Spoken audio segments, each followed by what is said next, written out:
2026 world cup നമുക്കറിയാം, ഒരുപാട് attacking teams ഉണ്ട്. ഇനി ഫ്രാൻസ് ആവട്ടെ, ഇംഗ്ലണ്ട് ആവട്ടെ, ഈവൻ നെതർലാൻഡ്സ് ഡിഫെൻസീവിലും ഭയങ്കര കേപ്പബിൾ ആയിട്ടുള്ള ടീമാണ്. പക്ഷേ അവരുടെ അറ്റാക്കിങ്ങിൽ നമുക്ക് നല്ല പ്രതീക്ഷയുണ്ട്. സ്പെയിൻ ഉണ്ട്, അതുപോലെ തന്നെ ജർമ്മനി ഉണ്ട്.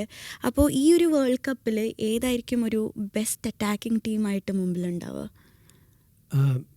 പെട്ടെന്ന് സ്ക്വാഡ്സ് നോക്കുമ്പോൾ എനിക്ക് ആദ്യം കാണുന്നത് ഞാൻ ഫ്രാൻസാണ്.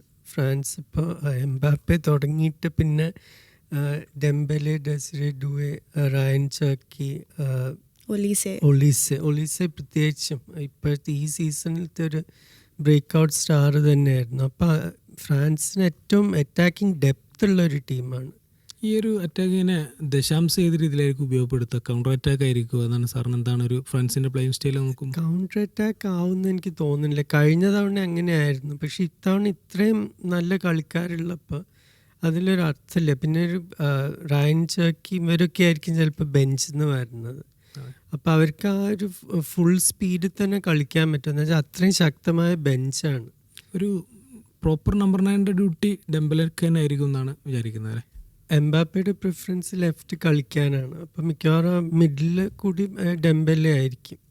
അതായത് ഇപ്പോൾ ഇവർ ഈ PSG കാണുന്ന ആ ഒരു സ്റ്റൈലിൽ തന്നെ നമുക്ക് ഫ്രാൻസിലും പ്രതീക്ഷിക്കാൻ പറ്റും. ഇപ്പോൾ PSG നമുക്കറിയാം ഏകദേശം ആ ഒരു അറ്റാക്കിംഗ് ടീം തന്നെയാണ് ഇപ്പോൾ ഫ്രാൻസിലോട്ട് വരുമ്പോൾ വരുന്നത്. ബ്രാഡ്ലി ബാർക്കോള ഉണ്ട്, അതുപോലെ തന്നെ ഡുവെ ഉണ്ട്, പിന്നെ ഡെംബെലെ ഉണ്ട്. അപ്പോൾ ഇങ്ങനത്തെ ഒരു സ്റ്റൈൽ വരുമ്പോൾ നമുക്കറിയാം ഇവരുടെയൊക്കെ ഒരു പ്രത്യേകത എന്താണെന്ന് വെച്ചാൽ ഈവൻ മൈക്കിൾ ഒലീസ ആണെങ്കിൽ പോലും ഞാൻ വിശ്വസിക്കുന്നത് ആൾക്ക് റൈറ്റ് വിങ്ങിലും കളിക്കാൻ പറ്റും, ആൾ മിഡ്ഫീൽഡിലോട്ട് വന്നാലും പെർഫോം ചെയ്യുന്ന ടീമാണ്. അപ്പോൾ ഒരു ഫ്ലൂയിഡിറ്റി നമ്മൾ കാണുന്നത് ഈ ഒരു ഫ്രാൻസ് ടീമിലും നമുക്ക് പ്രതീക്ഷിക്കാൻ പറ്റുമോ? പ്രതീക്ഷിക്കാം. പക്ഷെ PSG ഉള്ള വലിയൊരു വേറെ ഒരു ടീമിനും ഇല്ലാത്തൊരു എന്താ വെച്ചാൽ അവർക്ക് 2 ഗൺ ഫുൾ ബാക്സ് ആണുള്ളത്. അത് മിക്ക നാഷണൽ ടീംസിനും അത്രയും ക്വാളിറ്റി ഉള്ള 2 ഫുൾ ബാക്സ് ഉണ്ടാവില്ല.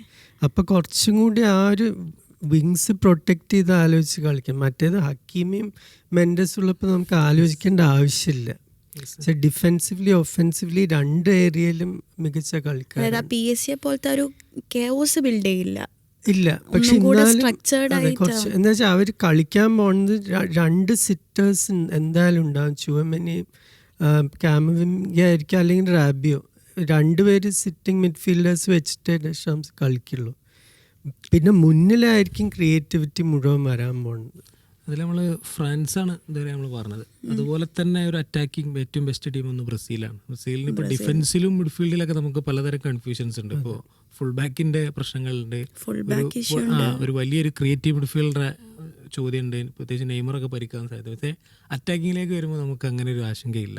കാരണം റഫീഞ്ഞ, Vinicius junior 2 Balan D or contenders ആണുള്ളത്. പിന്നെ ഞാൻ ഈ വേൾഡ് കപ്പിൽ ഏറ്റവും എക്സൈറ്റിംഗ് ആയിട്ട് നോക്കുന്ന ഒരു പ്ലെയർ മത്തേയൂസ് കുഞ്ഞയാണ്. കാരണം നമ്മൾ പ്രീമിയർ ലീഗ് കാണുന്ന ഒരാളെ സംബന്ധിച്ച് മത്തേയൂസ് കുഞ്ഞ ഒരു ആവേശമാണ്. യുണൈറ്റഡ് ആരാധകരെ സംബന്ധിച്ച് ഭയങ്കര. ഇത് മാത്രമല്ല ഒരു ബ്രസീലിയൻ ഫ്ലേവർ ഒക്കെ ഉള്ള ഒരു പ്ലെയർ. റയാനും ഭയങ്കര റയാനല്ല കുഞ്ഞയും ഭയങ്കര ബോൾ കൺട്രോൾ ആണ്. ഒരുപാട് കാലിൽ ബോൾ വെച്ചിട്ട് ഒരുപാട് മൂവിങ് ചെയ്യാൻ പറ്റുന്ന ഒരു പ്ലെയറാണ് മത്തേയൂസ് കുഞ്ഞ. പക്ഷേ എനിക്കുള്ളൊരു ഡൗട്ട് എന്താണെന്ന് വെച്ചാൽ ഇപ്പം മത്തേയൂസ് കുഞ്ഞ ഇനിയിപ്പോൾ ഈ യുണൈറ്റഡിൻ്റെ കാര്യം പറഞ്ഞു. യുണൈറ്റഡിൽ കുഞ്ഞ കളിക്കുന്ന ഒരു പൊസിഷൻ എന്ന് പറയുന്നത് നമ്പർ 10 പൊസിഷനിലാണ്. എംബ്യൂമോനെ ഫ്രണ്ടിൽ പ്ലേസ് ചെയ്തിട്ടാണ് പലപ്പോഴും കളിക്കാറുള്ളത്. ഇപ്പോൾ സ്റ്റാർട്ടിംഗ് ലൈനപ്പിൽ ഇപ്പോൾ എന്തായാലും മൊറോക്കോക്കെതിരെ നെയ്മർ ഇറങ്ങില്ല എന്നാണ് പറയുന്നത്. പക്ഷേ നെയ്മറിനെ ആൻസ്ലോട്ടി കൊണ്ടുവരുമ്പോൾ എൻ്റെ ഡൗട്ട് എന്ന് പറയുന്നത് നെയ്മറും ഈ നമ്പർ 10 ആണ്, ആൻഡ് കൂനിയും ഒരു നമ്പർ 10 പൊസിഷനിലാണ് കളിക്കുന്നത്. അപ്പോൾ ഇവരെ 2 പേരെയും ആൻസ്ലോട്ടി ഒരുമിച്ചിറക്കാൻ സാധ്യത ഉണ്ടോ, അല്ലെങ്കിൽ എങ്ങനെയായിരിക്കും അവർ 2 പേരെയും ആൻസ്ലോട്ടി യൂട്ടിലൈസ് ചെയ്യുക? ഏറ്റവും നല്ല കളിക്കാർക്ക് ഫ്രണ്ട് ലൈനിൽ ഏത് പൊസിഷനും കളിക്കാൻ പറ്റും. അപ്പോൾ അവർക്ക് സ്വിച്ച് ചെയ്യാനുള്ള കഴിവുണ്ട് മിക്ക കളിക്കാർക്ക്. ഒരു പ്രോപ്പർ നമ്പർ 9 എന്നുള്ള പ്രോപ്പർ നമ്പർ 9 ശരിക്കും ഇപ്പം അവർക്കുള്ളത് ഈഗോ തിയാഗോ ആണ്. ആ ഫിസിക്കാലിറ്റിയും ഒക്കെ ഉള്ള ഒരിത് ചിലപ്പോൾ എൻ്റെ അഭിപ്രായത്തിൽ പ്രത്യേകിച്ച് കുറച്ച് ഫിസിക്കലായിട്ടുള്ള ടീംസിനെതിരെ, ഇപ്പോൾ സ്കോട്ട്ലൻഡിനെതിരെയൊക്കെ എന്തായാലും ഒരു ഈഗോ തിയാഗോനെ കളിപ്പിക്കും. എന്നുവെച്ചാൽ അവരുടെ സെൻറ്റർ ബാക്സ് നല്ല സ്ട്രോങ് ആണ്. മെക്ടോമിനി ഇവരൊക്കെ എയറിൽ നല്ല സ്ട്രോങ് ആയിട്ടുള്ള കളിക്കാർ. അപ്പോൾ ആ ടീംസിനെതിരെ എന്തായാലും നിങ്ങൾക്ക് ഒരു ഈഗോ തിയാഗോനെ ആവശ്യമുണ്ട്. എന്ന് വെച്ചാൽ നെയ്മറോ റഫീനിയോ ഒന്നും ഹെഡർ വിൻ ചെയ്യാൻ പോകുന്നില്ല. ഈ മത്തേയൂസ് കുഞ്ഞ നമ്പർ 9 ആവാൻ ചാൻസ് ഉണ്ട്. ഒന്നിപ്പോൾ നമ്മൾ BBC-യുടെ പ്രഡിക്ഷൻ നോക്കുമ്പോൾ അതിൽ മത്യൂസ് കുഞ്ഞനെ തീർച്ചയായും കുഞ്ഞയ്ക്കൊക്കെ ആ ഒരു കഴിവുണ്ട്. ആ ഫ്രണ്ട് ലൈനിൽ പല പൊസിഷനിലും കളിക്കാം. വുൾഫ്സിന് വേണ്ടി കുറേ ഗോൾ അടിച്ചത് അങ്ങനെയാണ്, പലപ്പോഴും സെൻറ്ററിൽ കൂടി പോകും, ലോങ് റേഞ്ചും അടിക്കാൻ പറ്റുന്ന പ്ലെയറാണ്. അപ്പം അത് ആ നല്ല ടീംസിന് ആ ഒരു ഫ്ലെക്സിബിലിറ്റി എപ്പോഴും ഉണ്ടാവും. ഇപ്പോൾ ജർമ്മനിക്കായാലും ഇപ്പോൾ മൂസിയാല വേണമെങ്കിൽ നമ്പർ 10 കളിക്കാം, അല്ലെങ്കിൽ വിയർട്സ് കളിക്കാം. അപ്പം അങ്ങനെ ഒരു ഫിക്സ്ഡ് ഇതാവണമെന്നില്ല. അല്ല, എൻട്രിക്ക് എങ്ങനെ കളിക്കുന്നതാണ് വിചാരിക്കുക? എൻട്രിക്കിനെ സബ്സ്റ്റിറ്റ്യൂട്ട് ആയിട്ട് ഇറക്കാനായിരിക്കും. എൻട്രിക്കും നെയ്മാറും മിക്കവാറും ഇമ്പാക്ട് സബ്സ് ആയിരിക്കും സ്റ്റാർട്ട് ചെയ്യുന്ന എനിക്ക് തോന്നുന്നില്ല. നെയ്മറും എൻട്രിക്കും. അപ്പം അതായത് നെയ്മർ ഇറങ്ങുമ്പോൾ മത്യാസ് കുഞ്ഞിനെ ഒരു നമ്പർ 9 പൊസിഷനിൽ നമുക്ക് പ്രതീക്ഷിക്കാം ബ്രസീലിൽ. അങ്ങനെ വേണ്ടി വരും. അതെ, ഒരു അങ്ങനെയാണെങ്കിൽ തിയാഗോനെ സബ്സ്റ്റിറ്റ്യൂട്ട് ചെയ്തിട്ട് അവിടെ അതായത് ഒരു നല്ല ഫിസിക്കാലിറ്റി ഉള്ള ടീമിനെ വെച്ചിട്ട് തിയാഗോനെ ആയിരിക്കും ബ്രസീൽ പ്ലേസ് ചെയ്യുക. ആൻഡ് ഒരു സ്കിൽഫുൾ ആയിട്ട് ഇപ്പം മൊറോക്കോന്റെ എതിരെ ഞാൻ കുഞ്ഞാണ് സ്റ്റാർട്ട് ചെയ്യുക, പക്ഷെ സ്കോട്ട്ലൻഡിനെതിരെ തിയാഗോ. അപ്പൊ എൻട്രിക്ക് ഒരു സൂപ്പർ സബ് ആയിട്ടായിരിക്കും എൻട്രിക്കും നെയ്മാറും പ്രത്യേകിച്ച് ഇപ്പോൾ വരാൻ പോണ ലോകകപ്പിൽ ഒരു വലിയൊരു ഫാക്ടർ വെതറാണ്. 70 മിനിറ്റ് കഴിയുമ്പോഴേക്കും പല ടീംസും തളരും. അപ്പോൾ ഒരു നെയ്മാറിനോ എൻട്രിക്കിനോ ഇറക്കി അവർക്ക് ഡിഫൻഡേഴ്സിന് വെള്ളം കുടിപ്പിക്കാൻ പറ്റും. പക്ഷെ അവർ അപ്പോഴേക്കും തളർന്നിട്ടുണ്ടാവും. അപ്പോൾ അപ്പോഴാണ് ഈ സ്കിൽഫുൾ ആയിട്ടുള്ള പ്ലെയേഴ്സിനെ ഒരു ഇമ്പാക്ട് സബ്ബായിട്ട് ഇറക്കി കഴിഞ്ഞാൽ കളി മാറ്റാൻ. പിന്നെ എനിക്ക് മനസ്സിലായ ഒരു സംഭവം എന്ന് വെച്ചാൽ ഇപ്പം നെയ്മറിനെ ഇറക്കുകയാണെന്നുണ്ടെങ്കിൽ തന്നെ ഞാൻ ഇപ്പോഴും ബിലീവ് ചെയ്യുന്ന കാര്യം നെയ്മർ ഒരു കൈൻഡ് ഓഫ് ഒരു പ്രഷർ മാഗ്നറ്റ് ആണ്. അപ്പോൾ ആളവിടെ ഉണ്ടാകുമ്പോൾ ഒബ്വിയസ്ലി ഡിഫൻഡേഴ്സ് റിയാക്ട് ചെയ്യുമ്പോൾ ഇപ്പോൾ റഫീന ആയിക്കോട്ടെ വിനീഷ്യസ് ആയിക്കോട്ടെ രണ്ടുപേർക്കും നല്ല പേസിൽ പോകാൻ പറ്റുന്ന പ്ലെയേഴ്സാണ്. അപ്പോൾ അവിടെ ആ ഒരു ഗ്യാപ്പ് അല്ലെങ്കിൽ ആ ഒരു സ്പേസ് യൂട്ടിലൈസേഷൻ നെയ്മറിന് ചെയ്യാൻ സാധിക്കും. അങ്ങനെ ബ്രസീലിന് നല്ല അറ്റാക്ക് ചെയ്യാന്നുള്ളതാണ് ഞാൻ പ്രതീക്ഷിക്കുന്നത്.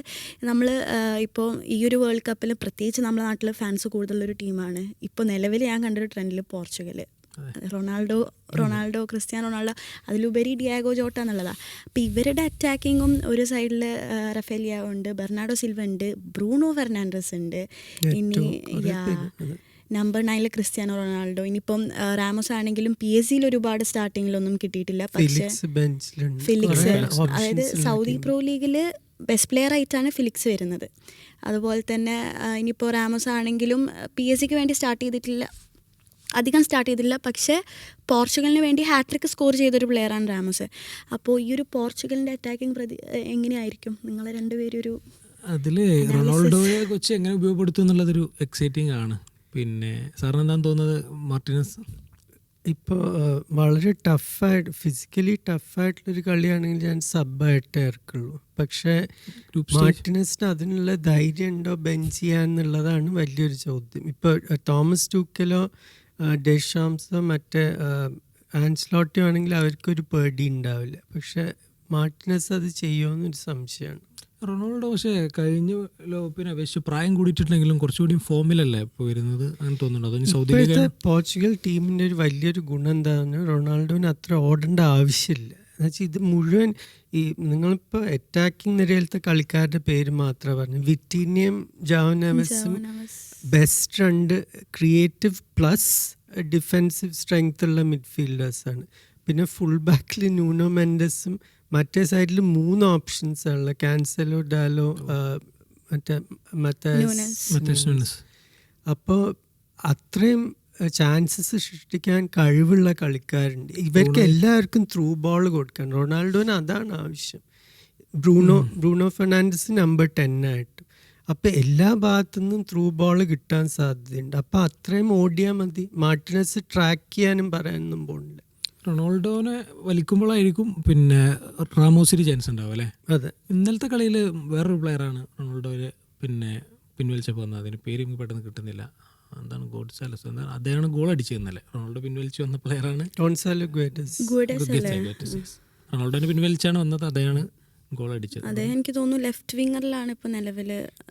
ലെഫ്റ്റ് വിങ്ങിലും ഇഷ്ടം പോലെ ഓപ്ഷൻ. ഇപ്പോൾ റാഫേലിയോ അല്ലെങ്കിൽ നെറ്റോന് ലെഫ്റ്റും റൈറ്റും രണ്ടും കളിക്കാൻ പറ്റും. പക്ഷേ ഈ പ്രോപ്പർ നമ്പർ 9 എന്നുള്ള ഒരു സംഭവം പല ടീമിലും, ഇപ്പോൾ സ്പെയിനിൻ്റെയും പ്രശ്നം എനിക്ക് തോന്നുന്നത് അത് തന്നെയാണ്. ബാക്കിയൊക്കെ സെറ്റ്. അപ്പോൾ നിക്കോ വില്യംസ് ഉണ്ട്, യമാലുണ്ട്, ഒയാർസബാലിനെ അവര് കളിക്കും. ഒയാർസബാലാണ് യൂറോ കപ്പിലൊക്കെ അവരുടെ. പക്ഷെ അതൊരു പ്രശ്നമാണ് സ്പെയിൻ. ഇപ്പൊ പണ്ടത്തെ ഏറ്റവും മികച്ച സ്പെയിൻ ടീംസ് നോക്കിക്കഴിഞ്ഞാൽ David Villa, Fernando Torres, Raul, അതിനു മുമ്പ് ഡിയേഗോ കോസ്റ്റ, ഇവരൊക്കെ എലീറ്റ് ലെവൽ പ്ലെയേഴ്സ് ആണ്.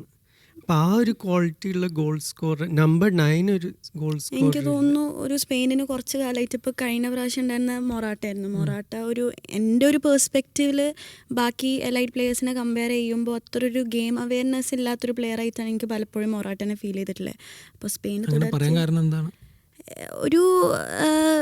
പറയാൻ കാരണം എന്താണെന്ന് ചോദിച്ചു കഴിഞ്ഞാൽ ഇപ്പം ബാക്കി ഇപ്പം നമ്മൾ ഇപ്പോൾ സ്പെയിനിൻ്റെ ഡേവിഡ് വിയൻ്റെ ഒന്നും ഒരുപാട് മാച്ചസ് ഞാൻ കണ്ടിട്ടില്ല. പക്ഷെ ആളൊന്നും കൂടെ ബ്രില്യൻ്റ് ആണ് ഓരോ ബോൾ റിസീവ് ചെയ്യുന്നതും ആ ഒരു ഗെയിം ക്രിയേഷൻ ആണെങ്കിലും.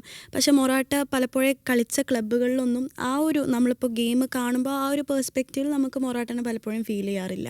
ആ ഒരു നമ്പർ 9 പലപ്പോഴും എനിക്ക് തോന്നുന്നു സ്പെയിൻ ഇപ്പോൾ റീസെൻ്റ്ലി മിസ്സായിക്കൊണ്ടിരിക്കുന്ന ഒരു സംഭവമാണെന്നുള്ളത്. ശരിയാണ്. ഡേവിഡ് വിയ ഭയങ്കര ഗെയിം അവയർനെസ് ഉള്ള ആളായിരുന്നു. ഇപ്പോൾ 2010 ടോറസ് ഡേവിഡ് വിയ വളരെ ലോങ് എന്നൊരു ഗോൾ അടിച്ച ഓർമ്മയുണ്ട്. ഗോൾ കീപ്പർ കുറച്ച് ഫ്രണ്ടിലേക്ക് നിൽക്കുന്ന ടൈമിലൊക്കെ എനിക്കൊന്ന് പ്രോപ്പർ നമ്പർ 9 ഒരു അഭാവം സ്പെയിൻ. പക്ഷെ അവർക്ക് അത് ആവശ്യമുണ്ടോ എന്നുള്ള ചോദ്യം കൂടിയാണ്. രണ്ട് സൈഡിൽ നിന്നും വരുന്നത് യമാലും നിക്കോ വില്യംസ് അങ്ങനത്തെ ക്വാളിറ്റി പ്ലെയേഴ്സ് ആണ്. പിന്നെ ഓൾമോസ്റ്റ് സപ്പോർട്ട് ചെയ്യുന്ന നമ്പർ 10 റോൾ. പിന്നെ ഈ പറഞ്ഞ പോലെ സ്പെയിൻ്റെ മിഡ്ഫീൽഡ് പിന്നെ അവർക്ക് ഓവർലോഡാണ് മിഡ്ഫീൽഡിൽ. ഒരുപാട് പ്ലേയേഴ്സ് ഉണ്ട്. പെഡ്രിനെ പോലത്തെ, ഗാവിനെ പോലത്തെ ഒരുപാട് പ്ലേയേഴ്സ് ഉണ്ട്. അപ്പോൾ അവിടെയും അവരുടെ സ്ട്രെങ്ത് ഭയങ്കര അടിപൊളിയായിട്ടുള്ള സ്ട്രെങ്ത്. സ്പെയിനെ ഒരു ഹെഡർ ഗോളൊക്കെ അടിക്കാൻ പറ്റിയ ഒരാളാണ് ആവശ്യം. ഈ ബോൾ ഇങ്ങനെ അതുണ്ടല്ലോ ഇപ്പൊ ആർസണലിന്റെ മെറീനോ ഉണ്ട്. ആ ഒരു ടാർഗറ്റ് മാൻ റോൾ ചെയ്യാൻ പറ്റുന്ന കളിക്കാരനാണ്. അതുപോലെ തന്നെ നമ്മൾ പറയേണ്ടത് ജർമ്മനിയാണ്. ജർമ്മനിയുടെ നമ്പർ 9 എന്ന് പറയുന്നത് ഒരുപാട് കാലം ഈ ക്ലോസയുടെ കുത്തകയായിരുന്നു. വേൾഡ് കപ്പ് വരുമ്പോൾ നമ്മൾ അതുവരെ ഈ ക്ലബ് ലെവലൊന്നും അങ്ങനെ കാണാറില്ല ക്ലോസ. പക്ഷേ വേൾഡ് കപ്പ് വന്നാൽ ക്ലോസേ വരും. അതെ, ഓൾ ടൈം ക്ലോസാണ്. ഗോൾ അടിക്കും. ഒരു ഗോളടി പ്ലെയർ ആയിരുന്നു അദ്ദേഹം. കൃത്യമായിട്ട് ബോൾ എത്തിച്ചെടുക്കുന്ന.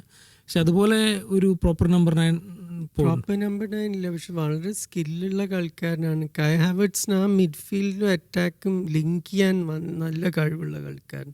പിന്നെ വോൾട്ടമാരുടെ ആ ന്യൂ കാസിൽ സീസൺ നോക്കി നിങ്ങൾ ജഡ്ജ് ചെയ്യരുത്. എന്നുവെച്ചാൽ ഇത്രയും വലിയൊരു കളിക്കാരന് സാധാരണ നല്ല ക്ലോസ് കൺട്രോളും ഡ്രിബ്ലിംഗ് ഒന്നും നമ്മൾ കാണാറില്ല. ആ കഴിവുകളൊക്കെ ഉണ്ട്. അപ്പോൾ ഒരു സബ്ബായിട്ടാണെങ്കിലും ആ ഒരു ഡിഫറൻസ് ക്രിയേറ്റ് ചെയ്യാനുള്ള ഒരു പ്ലെയറാണ്. മറ്റു രണ്ടുപേരെ കുറിച്ച് എന്താണ് ഉറക്കു വന്ന മുസിയാലയും ഫ്ലോറിയൻ വിർട്സും. ഫ്ലോറിയൻ വിർട്സ് എനിക്ക് തോന്നുന്നു മുസിയാല ഒരു പ്രോപ്പർ ടൈറ്റ് സ്പേസിൽ ഡ്രിബിൾ ചെയ്യാൻ കപ്പാസിറ്റി ഉള്ള ഒരു പ്ലെയറാണ് മുസിയാല. അപ്പോൾ ചാൻസസ് ക്രിയേഷനിലും and even Musiala goal scoring കപ്പാസിറ്റിയും നല്ലുള്ള ഒരു പ്ലെയർ തന്നെയാണ്. അപ്പോൾ ജർമ്മനിയുടെ ആ ഒരു സ്ക്വാഡിൽ എനിക്ക് തോന്നുന്നു മുസിയാലിനെ വെച്ച് തന്നെ പിന്നെ വിർട്സും ഒരുപാട് ഗോൾസ് ജർമ്മനിക്ക് വേണ്ടി സ്കോർ ചെയ്തിട്ടുള്ളൊരു പ്ലെയറാണ്. അപ്പോൾ I think even though number 9 ഒരുപാട് കോൺട്രിബ്യൂഷൻസ് നടത്തിയിട്ടില്ലെങ്കിൽ പോലും ഇവിടെ ഈ ഒരു അറ്റാക്കിംഗ് മിഡ്ഫീൽഡിൽ നിന്ന് വന്ന് ഇപ്പോൾ കൈ ഹാവർട്സ് സാറ് പറഞ്ഞതുപോലെ ആ ഒരു ഇതുപോലെ ലിങ്ക് ചെയ്ത് കളിക്കാൻ പറ്റുന്ന ഒരു പ്ലെയറാണ്. അപ്പോൾ ഈ ലിങ്ക് ചെയ്ത് കളിക്കുമ്പോൾ ഓട്ടോമാറ്റിക്കായിട്ട് ഒരു ഫോൾസ് 9 പൊസിഷനിലോട്ട് ആൾ വരുമ്പോൾ അത് തീർച്ചയായിട്ടും മുസിയാലിനെ പോലത്തെ ആ ഒരു സ്പേസ് യൂട്ടിലൈസ് ചെയ്യാൻ പറ്റുന്ന ആൾക്ക്, ഡ്രിബിൾ ചെയ്ത് ഒരു പ്ലെയറിനെ മറികടന്ന് പോകാൻ പറ്റുന്ന ആൾക്ക് എന്തുകൊണ്ടും അതൊരു അഡ്വാൻറ്റേജ് തന്നെയായിരിക്കും. എനിക്ക് പിന്നെ ചോദിക്കാനുള്ള ഇതാണ്, ലെനാർഡ് കാൾ എന്ന് പറഞ്ഞ പ്ലെയർ വലിയൊരു മിസ്. കാരണം ഞാൻ വിചാരിച്ചത് ഈ ഒരു ഇതിലോട്ട് വരുമ്പോൾ ആൾ മേ ബി എമേർജിങ് പ്ലെയർ വരെ ആവാൻ ചാൻസ് ഉണ്ടെന്നൊരു ഹോപ്പ്. കാരണം ബയൺ മ്യൂണിക്കിൽ ആളുടെ പെർഫോമൻസ് നമ്മൾ കണ്ടതാണ്. എത്രത്തോളം ഡിഫെൻസീവ് ഡെഡ് ലോക്ക് ആഴ്സണൽ അങ്ങനത്തെ ഒരു ടീമായിരുന്നു ആഴ്സണൽ. അവർക്കെതിരെ ആദ്യമായിട്ട് ഗോളടിക്കുന്ന പ്ലെയറാണ് ഈ ചാമ്പ്യൻസ് ലീഗിൽ 2025-2026 ചാമ്പ്യൻസ് ലീഗിൽ ലെനാർഡ് കാളാണ് ഫസ്റ്റ് ആയിട്ട് ഗോളടിക്കുന്നത്. അപ്പോൾ ഇങ്ങനത്തെ ഒരു പ്ലെയറിനെയാണ് ജർമ്മനി മിസ് ചെയ്തിട്ടുള്ളത്. അപ്പോൾ അതെങ്ങനെ ജർമ്മനിയെ ബാധിക്കുമെന്നുള്ളത് തീർച്ചയായിട്ടും. എന്താ വെച്ചാൽ ഇപ്പോൾ ലീറോയ് സാനെ ഒരു കളിക്കാരൻ ഇപ്പോൾ 10 കൊല്ലത്തെ അനുഭവമുള്ള സിറ്റിക്കൊക്കെ കളിച്ച കളിക്കാരൻ. പക്ഷെ ഒരിക്കലും നാഷണൽ ടീമിന് വേണ്ടി ലീറോയ് സാനയ്ക്ക് പെർഫോം ചെയ്യാൻ പറ്റിയില്ല. പിന്നെ ജ്നാബ്രി ഇല്ല ഇപ്രാവശ്യം. അപ്പം അങ്ങനെ 2 കളിക്കാർ ഇമ്പാക്റ്റ് ഉണ്ടാക്കാൻ പറ്റുന്ന 2 കളിക്കാരില്ല. അപ്പോൾ ഈ ക്രിയേറ്റീവ് ബേർഡൻ മുഴുവൻ ഇപ്പോൾ വിയർട്സിനും മുസിയാലയ്ക്കുമായി. അപ്പോൾ അവരെ തീർച്ചയായിട്ടും മാൻ മാർക്ക് ചെയ്യും. പ്രത്യേകിച്ച് സൗത്ത് അമേരിക്കൻ ടീംസൊക്കെ ഉറപ്പായിട്ടും അവരെ മാൻ മാർക്ക് ചെയ്യാൻ നോക്കും. നമ്മൾ ഇനി പറയേണ്ടത് ഇംഗ്ലണ്ടിനെ കുറിച്ചാണ്. ഇംഗ്ലണ്ട് നമ്മൾ വിട്ടുപോയി.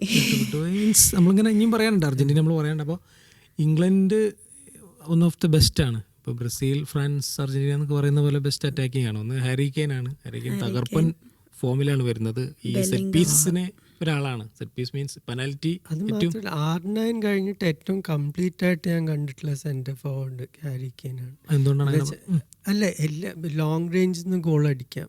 പിന്നെ ആ ടൈറ്റ് സ്പേസിൽ ടേൺ ചെയ്യണത്. ഇപ്പം ആ മറ്റേ ജർമ്മൻ കപ്പ് ഫൈനലിൽ ഒരു ഹാഫ് ടേണിൽ തിരിഞ്ഞൊരു ഗോൾ അടിച്ചു. അത് ബോൾ കിട്ടിയാൽ മതി കെയ്ന്. പിന്നെ ഡ്രോപ്പ് ചെയ്തിട്ട് മറ്റവർക്ക് സ്പേസ് ക്രിയേറ്റ് ചെയ്ത് കൊടുക്കുക. അതിപ്പോൾ സാക്കിയാലും ഇപ്പോൾ മറ്റേ ഫോർഡിനൊന്നും ഇല്ല, പക്ഷെ ബാക്കിയുള്ളവർക്ക് ജൂഡ് ബെല്ലിങ്ങം നല്ല റണ്ണറാണ് മിഡ്ഫീൽഡിൽ നിന്ന്. അപ്പം ഇങ്ങനെയുള്ളവർക്ക് സ്പേസ് ക്രിയേറ്റ് ചെയ്ത് കൊടുക്കാനും കെയ്നിന് പറ്റും ഡീപ്പായി വന്നിട്ട്. മറ്റു പ്ലേയേഴ്സ് ഒലിയ വാറ്റ്കിൻസ്, റാഷ്ഫോർഡ്, പേരുകൾക്ക് കുറവൊന്നുമില്ല. സാക്ക, എങ്ങനെയാണ് സാറ് കാണുന്നത്? പിന്നെ മിഡ്ഫീൽഡിൽ നിന്ന് എലിയറ്റ് ആൻഡർസൺ ഇത്തവണത്തെ ഒരു ഏറ്റവും മികച്ച ഒരു മിഡ്ഫീൽഡർ ആയിരിക്കും, ഉറപ്പാണ്. പിന്നെ മോർഗൻ റോജേഴ്സ് ഭയങ്കര ഫോമിലാണ്. ഇപ്പം എല്ലാവരും ആസ്റ്റൺ വില്ലയുടെ യൂറോപ്പ ലീഗ് ഇത് കണ്ടിട്ടുണ്ട്. ലീഗിൽ അവർ നന്നായി ഫിനിഷ് ചെയ്തു. അതിനൊരു പ്രധാനപ്പെട്ട കാരണം റോജേഴ്സ് ചിലപ്പോൾ നമ്പർ 10 പൊസിഷനിൽ റോജേഴ്സ് ആയിരിക്കും കളിക്കുക എന്നാണ് ടൂർക്കലിൻ്റെ ഇപ്പോഴത്തെ പ്രിഫറൻസ്. അതാണ് എനിക്ക് കാണുന്നത്. എന്താണ് നൂറക്ക്, എന്താണ് ഇംഗ്ലണ്ടിൻ്റെ പ്ലേയിനെ കുറിച്ച് പറയാനുള്ളത്? സ്റ്റാർ സ്റ്റഡഡ് ആണ്, സ്റ്റാർ സ്റ്റഡഡ് ആണ്. ഇതുപോലെ തന്നെ ഇവർ ഒരുപാട്, നമ്മളിപ്പോൾ റീസെൻ്റ്ലി തന്നെ നമ്മൾ ഒരുപാട് ഫൈനൽസിൽ ഇംഗ്ലണ്ട് വരുന്നത് കണ്ടു. ഈ സ്റ്റാർ സ്റ്റഡഡ് സംഭവം ഉണ്ട്, പക്ഷേ എത്രത്തോളം അവർ വേൾഡ് കപ്പ് അടിക്കുമെന്നുള്ളത് അല്ലെങ്കിൽ ആ ഒരു കണ്ടൻറ്റർ ആവും എന്നുള്ളതിൽ ഞാനത്ര ഇംഗ്ലണ്ട് അടിക്കുമെന്ന് വിശ്വസിക്കുന്ന ഒരു ആളല്ല ഈ വേൾഡ് കപ്പ് വരുമ്പോൾ. ഇപ്പോൾ നമ്മളിപ്പം ഇറ്റലിക്കെതിരെ ഒരു ഫൈനൽ നമ്മൾ കണ്ടു. അത് കഴിഞ്ഞിട്ട് ഏതായിരുന്നു ഇംഗ്ലണ്ട് സ്പെയിനെതിരെ നമ്മൾ കണ്ടു. പക്ഷേ അതിലൊന്നും ആ ഒരു ഫൈനൽ സ്റ്റേജിലോട്ട് എത്തുമ്പോൾ പലപ്പോഴും ഇംഗ്ലണ്ട് പെർഫോം ചെയ്യാത്ത പോലെയാണ് എനിക്ക് പ്രശ്നങ്ങളാണ് കൂടുതൽ. പക്ഷെ അത് കുറെ ഗാരറ്റ് സൗത്ത് ഗേറ്റിന്റെ ഒരു അപ്രോച്ച് അങ്ങനെ ആദ്യം തോൽക്കാതെ വേണ്ടി കളിക്കുക എന്നുള്ളൊരു ഇതായിരുന്നു. ഇത്തവണ അങ്ങനെ ആവണമെന്നില്ല. പക്ഷെ ഞാനായിരുന്നു സ്ക്വാഡ് സെലക്ട് ചെയ്യണമെന്ന് വെച്ചാൽ ഒന്നുമില്ലെങ്കിൽ ഫോർഡിൻ ഗ്രീലിഷ് ഔട്ടാണ്. പക്ഷെ ആ ഒരു എക്സ് ഫാക്ടർ പ്ലെയർ എപ്പോഴും വേണം. അതെ, അത് ഇതിലേതെങ്കിലും ഒരാളെ ഞാൻ ഉറപ്പായിട്ടും പിക്ക് ചെയ്യായിരുന്നു. എന്ന് വെച്ചാൽ അവർക്ക് ആ ഒരു ടൈറ്റ് ഗെയിം ഓപ്പൺ ചെയ്യാനുള്ള കഴിവുള്ള രണ്ട് കളിക്കാർ. യൂറോയിലൊക്കെ ഭയങ്കര ഫോമിലായിരുന്നു, ഫൈനലൊക്കെ. നമ്മൾ ഈ ക്ലബ് ഫോം നോക്കിയിട്ട് ലോകകപ്പിലേക്ക് പോകുമ്പോൾ അതിലൊരു അർത്ഥമില്ല. പലപ്പോഴും എന്തെങ്കിലും പ്രൂവ് ചെയ്യാനുള്ള ആൾക്കാരാണ് വേൾഡ് കപ്പിൽ ഷൈൻ ചെയ്യുക. ഇപ്പോൾ 90-ൽ സ്കിലാച്ചിയാന് മുമ്പ് പൗലോ റോസി, അങ്ങനെ പല കളിക്കാരും ഒന്നും ഒരു പ്രതീക്ഷയില്ലാതെ വന്നിട്ട് ഷൈൻ ചെയ്തവരാണ്. എനിക്ക് തോന്നുന്നു നെതർലാൻഡ്സിന്റെ മെംഫിസ് ഡിപ്പി ഒന്നും അങ്ങനെ ക്ലബ് ലെവലിൽ പെർഫോം ചെയ്യുന്ന ആളല്ല. പക്ഷെ ആ ഒരു വേൾഡ് കപ്പ് നെതർലാൻഡ്സിന്റെ അറ്റാക്കിംഗ് എങ്ങനെയാണ് സാർ നോക്കുന്നത്? ഗെക്പോ ആളുകൾക്ക് കുറവൊന്നുമില്ല. പക്ഷെ ആ മറ്റേ ടീംസിന്റെ ഒരിക്കലും ഞാനൊരു ഫ്രാൻസിന്റെ ബ്രസീലിന്റെ ആ ലെവലിലൊന്നും വെക്കില്ല. അർജന്റീന ഒരു റേഞ്ചിലുള്ള കളിക്കാരിൽ ഇപ്പോൾ ഗാക്പോ ഒക്കെ കുറേ പ്രെഡിക്റ്റബിൾ ആയിട്ടുള്ള ഒരു കളിക്കാരൻ. ഒരു ലെഫ്റ്റിൽ കട്ട് ചെയ്ത് വരും, റൈറ്റ് ഫുട്ട് വെച്ച് കേൾ ചെയ്യാൻ നോക്കും. ആ ഒരു മൂവ് ബ്ലോക്ക് ചെയ്താൽ ഗാക്പോൻ്റെ പകുതി കളി പോയി ശരിക്കും. അപ്പോൾ ആ ഒരു എന്താ പറയുക, ഇപ്പോൾ ഒരു വാൻ പേഴ്സി അല്ലെങ്കിൽ ഡെനിസ് ബർഗ്കാംപ്, ആ ഒരു ക്വാളിറ്റി ഉള്ള കളിക്കാരൊന്നും ഈ ടച്ച് ടീമിലില്ല. നമ്മൾ പറയാനുള്ളത് അർജന്റീനയാണ്. നൂറക്കണായിട്ടും പറയാൻ പറ്റില്ല. പിന്നെ Lionel Messi, Lautaro Martinez, Julian Alvarez, ഒരുപാട് പ്ലേയേഴ്സ് ഉണ്ട്. എന്താണ് തോന്നുന്നത്? എന്താണ് എങ്ങനെയായിരിക്കും ഒരു ഇപ്പോൾ എനിക്കൊന്ന് സിമിയോനെ ഫസ്റ്റ് ടൈമാണ് ഒരു നാഷണൽ ടീമിലോട്ട് വരുന്നത്. ഇതാണ് ലിയണൽ ആൻഡ്രേസ് മെസ്സി. എന്തായാലും ആ ഒരു ക്രിയേറ്റീവ് സൈഡിൽ ലിയണൽ ആൻഡ്രേസ് മെസ്സി ഉണ്ടാവും. ഇനിയിപ്പോൾ ആൽവാരസ് ആണെങ്കിലും ഈ പറഞ്ഞ പോലെ രണ്ട് തരത്തിൽ ആൽവാരസിനെ യൂസ് ചെയ്യാം. ആള് ഫോർവേഡായിട്ടും കളിക്കും. ഇനി പ്ലേ മേക്കിങ്ങിലാണെങ്കിലും ആൽവാരസ് ഉണ്ടാവും. നിക്കോ പാസ് ആണെന്നുണ്ടെങ്കിൽ വീണ്ടും പുതിയൊരു സ്റ്റാറാണ് അർജൻറ്റീനൻ്റെ. അപ്പോൾ ആളും എങ്ങനെ കളിക്കും എന്നുള്ളത് നോക്കേണ്ട ഒരു സംഭവം തന്നെയാണ്. അപ്പോൾ സ്കലോണി എല്ലാ ടീമുകളും പ്രഖ്യാപിച്ചതിന് ശേഷമാണ്, കുറേ കഴിഞ്ഞിട്ടാണ് സ്കലോണി പ്രഖ്യാപിച്ചിട്ടുള്ളത്. അപ്പോൾ അർജൻറ്റീന എപ്പോഴും എനിക്ക് ഫീൽ ചെയ്തിട്ടുള്ളത് ഒരുപാട് സ്റ്റാർസിനെ വെച്ചിട്ട്, കഴിഞ്ഞ വേൾഡ് കപ്പ് ആണെങ്കിലും ഒരുപാട് സ്റ്റാർസിനെ വെച്ച് വന്നിട്ടുള്ള ടീമല്ല. മെസ്സി എന്നുള്ളൊരു ഫാക്ടർ ഉണ്ട്, പിന്നെ ഇതുപോലത്തെ കുറേ ഫാക്ടേഴ്സ് ഉണ്ട്. ബട്ട് സ്റ്റിൽ അർജൻറ്റീന അവർക്കത് ഡെലിവർ ചെയ്യാൻ പല ടൈമിലും സാധിച്ചിട്ടുണ്ട്.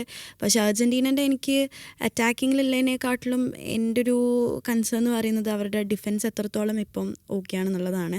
ഒറ്റമനി നമുക്കറിയാം നല്ലൊരു, അതായത് ഒരുപാട് എക്സ്പീരിയൻസ് ഉള്ള ആളാണ്. പക്ഷേ ആളുടെ ഏജ് എന്ന് പറയുന്നത് 38 ആണ്.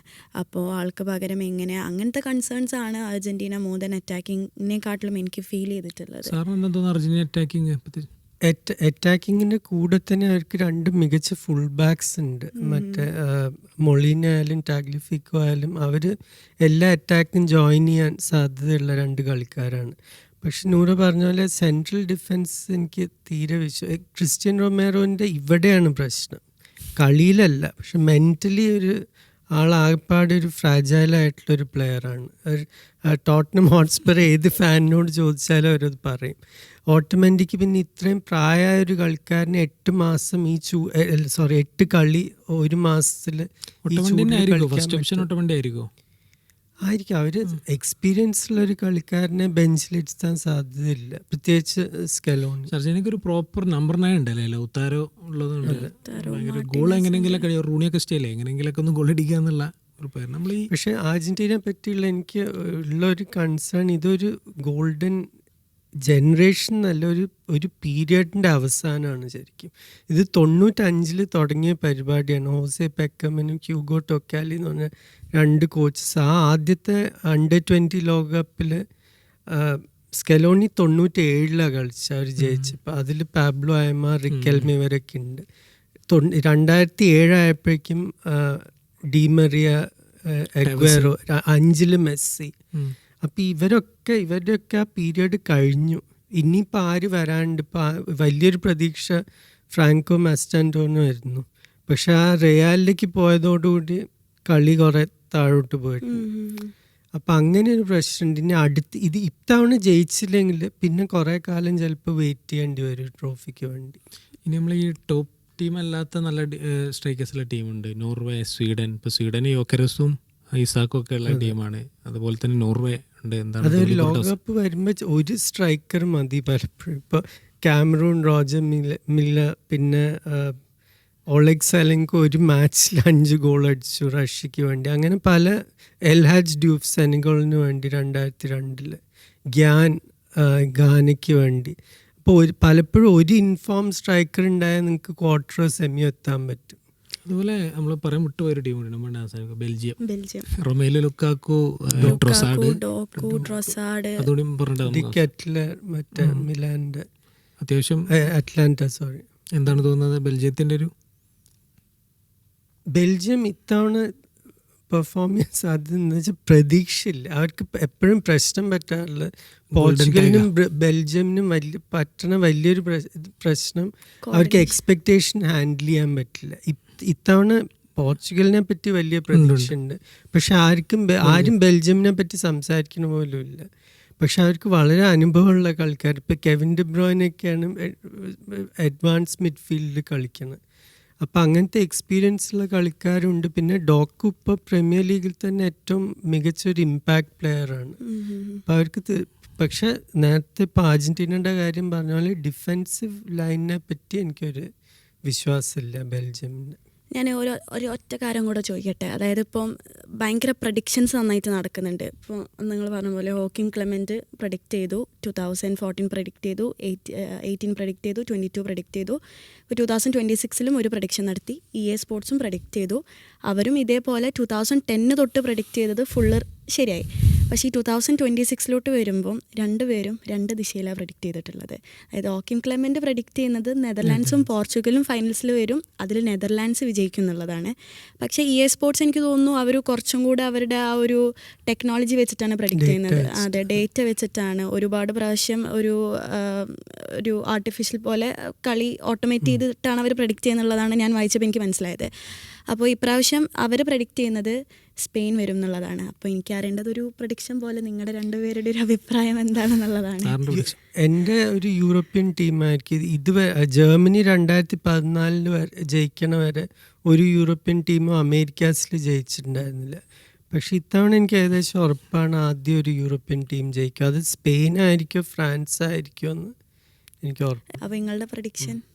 ഈ നമ്മൾ ഈ പൊളിറ്റിക്സിൽ ഒരു പ്രഡിക്ഷൻ നടത്തുക എന്നുള്ളത് കുറച്ചുകൂടി എളുപ്പമാണെന്ന് എനിക്ക് തോന്നുന്നു. നമുക്ക് മണ്ഡലങ്ങളൊക്കെ നോക്കിയിട്ട് പറയാൻ പറ്റും. സ്പോർട്സിലെ പ്രഡിക്ഷൻ എന്ന് പറയുന്നത് കുറച്ച് പാടാണ്. അപ്പോൾ നമ്മൾ ഈ ഫിഫ തന്നെ ഒരു ആർട്ടിക്കിൾ പ്രസിദ്ധീകരിച്ചിട്ടുണ്ട് കുറച്ച് ദിവസം മുന്നേ. അതായത് വേൾഡ് കപ്പിന് ഫേവറേറ്റ്സ് ആയി വന്ന ടീമുകളൊക്കെ തോറ്റതാണ് ചരിത്രം. അതായത് ഏറ്റവും കൂടുതൽ ഫേവറേറ്റ്സ് ആയി വന്ന ടീമുകൾ. അപ്പോൾ അതായത് ഒരു 2002 മുതൽ ഇങ്ങോട്ട് അധിക വേൾഡ് കപ്പിലും ബ്രസീലാണ് നമ്പർ 1 ഫേവറേറ്റ്സ് ആയി വന്നുള്ളത്. പക്ഷെ അവർ ഒരു തവണ പോലും കപ്പടിച്ചിട്ടില്ല. അങ്ങനെ ഇപ്പോൾ ഫ്രാൻസ്, ജർമ്മനി ഒക്കെ ഫേവറേറ്റ്സ് ആയി. ഇപ്പോൾ 2018 ജർമ്മനി ഫേവറേറ്റ്സ് ആയിട്ടാണ് വന്നത്, പക്ഷെ അവർ കപ്പടിച്ചിട്ടില്ല.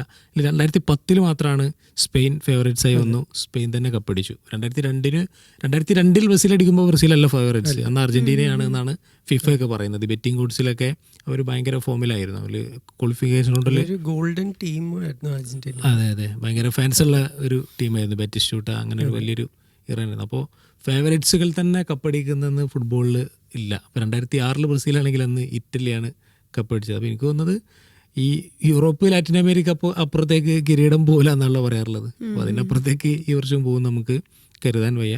അത് നമ്മൾ കാത്തിരുന്നതിനെ കാണണം. പിന്നെ ഈ ടൂർണമെൻറ്റ് എന്ന് പറയുന്നത് നമ്മൾ ഈ പറയുന്ന അനാലിസിസ് മാത്രമല്ല, ഇത് ചെറിയ മൊമെൻറ്റുകളുടെ കളിയാണ്. ഇപ്പോൾ അർജൻറ്റീന നമ്മൾ കപ്പടിച്ചു, മെസ്സി പൂർണ്ണനായി, ഒരുപാട് നമ്മൾ കാൽപ്പനികതൊക്കെ പറയുന്നുണ്ട്. പക്ഷേ ആ ഒരു നിർണായക ക്രൂഷ്യൽ മൊമെൻറ്റിൽ ആ ഗോൾ കീപ്പർ മാർട്ടിനസിൻ്റെ ഒരു കാലില്ലായിരുന്നെങ്കിൽ ഈ പറയുന്ന ടാക്ടിക്സും എല്ലാം പാളിപ്പോയനെ. അതല്ലെങ്കിൽ ക്രൊയേഷ്യ ബ്രസീൽ കഴിഞ്ഞ വർഷത്തെ മത്സരത്തിൽ ബ്രസീൽ ഒരു ഗോള് എക്സ്ട്രാ ടൈമിൽ അടിച്ചിട്ട് അവസാനത്തെ 2-3 മിനിറ്റ് ഒന്ന് ഡിഫെൻഡ് ചെയ്തിരുന്നെങ്കിൽ ബ്രസീലിൻ്റെ ഒരു ജാതകം മാറിയേനെ. ഈ ചെറിയ, അതായത് ഒരു സെക്കൻഡിൽ മാറുന്ന ഇതാണ് ഈ ടൂർണമെൻറ്റ് എന്ന് പറയുന്നത്. അതെ, അതുപോലെ ചെറിയ മൊമെൻറ്റുകളാണ് ഒരു ടൂർണമെൻറ്റിനെ നിർണ്ണയിക്കുന്നത്. അതുകൊണ്ട് തന്നെയാണ് ഈ പ്രഡിക്ഷനുകളൊന്നും ശരിയാവാത്തത് എന്നുള്ളതാണ്. എന്നാലും നിങ്ങളുടെ ഒരു രീതിയിൽ ആരായിരിക്കും അതൊരു രസത്തിന് നമുക്ക് പ്രഡിക്റ്റ് അല്ല, സ്കോഡ് നോക്കുകയാണെങ്കിൽ ഓഫ് കോഴ്സ് സ്പെയിന്, ഫ്രാൻസാണ് ഞാൻ ഏറ്റവും സ്കോഡുള്ളത് പറയുന്നത്. പിന്നെ അർജന്റീന സ്കോഡിനേക്കാൾ അവരുടെ ഒരു മെൻറ്റാലിറ്റി അത് ഗംഭീരമാണ്. പിന്നീടുള്ളത് ബ്രസീലും ഇംഗ്ലണ്ടും സ്കോഡും സ്റ്റാർ ഷെഡ്യൂളാണ്. എക്സ്പെക്ട് ചെയ്യുന്നത് ഫ്രാൻസ് ആദ്യം, പിന്നെ സ്പെയിനും പോർച്ചുഗലും തൊട്ട് പുറകിൽ. France, Spain, Portugal 3 European teams. നമ്മൾ എല്ലാ വർഷവും പറയുന്ന ഈ ടോപ്പ് 8 ടീം തന്നെയാണ് ഈ വർഷവും. പക്ഷെ ഞാൻ ഇത്തവണ സൗത്ത് അമേരിക്കൻ ടീംസിനെ പറയുന്നില്ല. അത് വ്യക്തമായിട്ട് കാരണം എന്താണെന്ന് ചോദിച്ചാൽ ആകെപ്പാടുള്ള സ്ക്വാഡ് ഡെപ്ത്. ഇപ്പം ഞാൻ പോർച്ചുഗലിൻ്റെ സ്ക്വാഡ് അല്ലെങ്കിൽ സ്പെയിനിൻ്റെ, ഫ്രാൻസിൻ്റെ നോക്കുമ്പോൾ ഒരുവിധം എല്ലാ പൊസിഷനിലും കവേർഡാണ്. മറ്റേ ഇപ്പോൾ ബ്രസീലായാലും അർജന്റീന ആയാലും അവിടെ ഇവിടെയൊക്കെ ഗ്യാപ്സ് നമുക്ക് കാണാൻ പറ്റും.